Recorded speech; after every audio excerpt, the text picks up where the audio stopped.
Hi everyone, welcome back to my channel. For anybody new here, my name is Zion and we talk about all things living your best life and really what that means.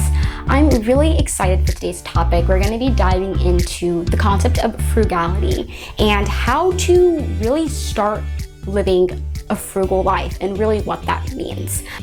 And so I wanted to get into a little bit about how you can start living frugally. And a big way I want to talk about it is from really a perspective and a point of view of what I do. So the number one thing that I think you have to do is set a goal and create a system. Now I'm going to talk a little bit more about what that means. So at the very beginning of summer, I came across this YouTube video, and if I can find it again, I'll link it in the description box down below. But it was this concept of she wanted to keep her apartment really clean. And instead of having the mindset of cleaning her apartment every month or every couple months when it got extremely dirty, she would clean little bits and pieces of it every single day. And I thought about that and I was like, let me try this with my room. So at the time, my room was a bit messy, and honestly, during the school year, my room would get very messy when I don't know, was very, very stressed or overwhelmed, and I ran track and also, studied. So sometimes my room would just be messy and was kind of a representation of how I was feeling in life, honestly, generally. And so I decided that I would clean my room, but then every single day, not only would I wake up, make my bed, but at the end of the day or at the beginning of the day, or honestly, anytime I got a little bit of time, I would just tidy up. And I continued to do that every single day. You see, my goal was to keep my bedroom really clean, and my system that I implemented was cleaning up or tidying up for 2 to 5 minutes a day. And ultimately, I would be able to maintain this goal, reach and maintain this goal of keeping my space clean. So let me tell it to you guys and give it to you guys an example of a monetary means. So let's say your goal is to get out of debt, specifically get out of student loan debt. This is a very similar goal to what I have. So let me tell you how I plan to do that. When I was a junior in college, I sat down with a financial counselor at my school, and I went into that meeting thinking I had $10,000 of student loan debt. After I went on studentaid.gov with my financial counselor, I found out that I had closer to $20,000 in student loan debt. I was shocked, and I noticed some people who have way more than that might be like, what are you talking about? But for me, that was a lot. I couldn't really comprehend at the time how I was going to even pay off $10,000. So when that number was doubled, I was very shocked. But after I got over my shock, I said, you know what? I don't want to be in student loan debt for a very long time. So I'm going to create a system to make sure that I can reach my goal of getting out of student loan debt. And my system that I created was budgeting. I started living very frugally, and a big part of that was saving. Anytime I got a paycheck, I put a portion of that into what I call an emergency fund, or what I call a sinking fund, which essentially is a fund for me to pay off my student loans. Now, typically speaking, some people actually start paying off their student loans while they're in college, and that could have been something that I could have done. But to make a long story short, my mom is kind of superstitious sometimes in a way, and she really thought that someone was going to come to my graduation and completely pay off my student loans. So when that didn't happen, I started paying off my student loans after I got out of college.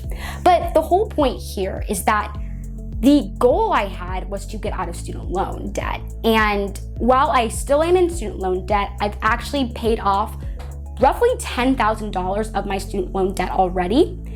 And I've been out of school for roughly 3 months now. The system that I implemented to make that happen was living frugally. And it's something that I'm still carrying on over to do today, even though I've graduated and I have a higher paying job. I still live frugally, and it's going to allow me to knock out my student loan debt very soon.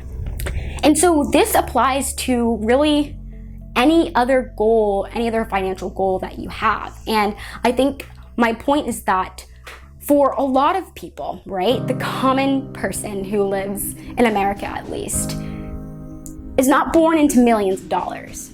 You know, we work at jobs that pay us a salary, and I know that there are some people who make more than others, but a lot of people live paycheck to paycheck in America, myself included. I did in college. And a big thing of living frugally or wanting to reach any sort of financial goal that you may have, it really starts with this concept, in my opinion, of frugality. It starts with this concept of understanding what that dollar means when you go to buy it, what that $5 means when you go to buy a cup of coffee. That $5 could essentially be $5 extra into paying off your student loan debt, right? And so once you do it, it might be a little foreign at first, I understand that, but when you continue doing it, it gets easier. And I think another big thing too, if I did have to put a step two, would be mindset. This concept of getting in the mindset that what you wear, what you buy, it's not really important. And I know that can be kind of a hard truth to come to, right? You know, this was something that was really big for me going back to high school. I remember I begged my mom to buy me this really beautiful prom dress. It was way too expensive. It's like $600 that we didn't really have. And honestly, after prom, it was a little bit of a letdown. You know, I think I had it in my mind that I would be in this beautiful ball gown, and it doesn't matter. Really and truly, I could have gotten a $50 dress from Marshall's and had just as good of a time, or honestly even better of a time, because I wasn't going to be focused on what I thought other people would perceive of me. And lastly, I want to wrap this up with a little life tidbit that I've come by. And the people who love you in life, right? Your parents, your siblings, your friends, they don't love you for what you wear or the material goods that you have in your home. And if you think they do, then, and if they act like they do for those goods or what you wear, then they're not really your friends. You see, the people who love you most in life are the people who love you for you. Whether you're wearing a pair of Gucci slippers or you're wearing a pair of Walmart shoes. They like you for you, your personality, the way in which you laugh, the way in which you, I don't know, with the way in which you love them back. These things are priceless. And once we get to that point, not only will we be able to live in freedom, in financial freedom, we will finally be free to really focus on the things that bring us happiness. All right, guys, that's all I have for today. I really hope you guys enjoyed my video. If you did, please go ahead and hit the like button down below and subscribe to my channel, because there's going to be a lot more content like this. All right, till next time. Bye, guys.